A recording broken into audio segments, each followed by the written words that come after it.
ಯೆಹೋವನು ದಯಾಳುವು ಸತ್ಯ ಸ್ವರೂಪನೂ ಆಗಿದ್ದಾನೆ. ದಾರಿ ತಪ್ಪಿದವರನ್ನು ಬೋಧಿಸಿ ಸನ್ಮಾರ್ಗದಲ್ಲಿ ನಡೆಸುವನು.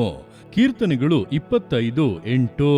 ಪ್ರಿಯರೇ, ನಮ್ಮ ಜೀವಿತದಲ್ಲಿ ಅನೇಕ ಬಾರಿ ನಾವು ದಾರಿ ತಪ್ಪಿ ದೇವರನ್ನು ಬಿಟ್ಟು ಅಗಲುವಾಗ ಕೂಡ ದೇವರು ದಯಾಳುವಾಗಿ ಸತ್ಯ ಸ್ವರೂಪನಾಗಿ ನಮ್ಮ ಮೇಲೆ ಇಟ್ಟಂತ ಆತನ ಕೃಪೆಯನ್ನ ಎಂದಿಗೂ ಮರೆತು ಬಿಡದೆ ನಮ್ಮನ್ನು ರಕ್ಷಿಸಿದಂತ ನಿಮಿತ್ತವಾಗಿಯೇ ನಾವು ಈ ದಿವಸಗಳಲ್ಲಿ ಸನ್ಮಾರ್ಗಿಗಳಾಗಿ ದೇವರ ಚಿತ್ತಾನುಸಾರವಾಗಿ ಒಂದು ಆಶೀರ್ವಾದವಾದ ಜೀವಿತವನ್ನ ಜೀವಿಸುತ್ತಾ ಇದ್ದೇವೆ. ಆದ್ದರಿಂದ ಪ್ರತಿನಿತ್ಯವೂ ಕೂಡ ನಿಮ್ಮ ಮೇಲೆ ತೋರಲ್ಪಟ್ಟಂತ ದಯೆಗೋಸ್ಕರ ದೇವರಿಗೆ ಸ್ತೋತ್ರ ಮಾಡುತ್ತಾ ಇರಿ. ಆತನು ನಿಮಗೆ ಬೋಧಿಸಿ ಸನ್ಮಾರ್ಗದಲ್ಲಿ ನಡೆಸುತ್ತಾನೆ.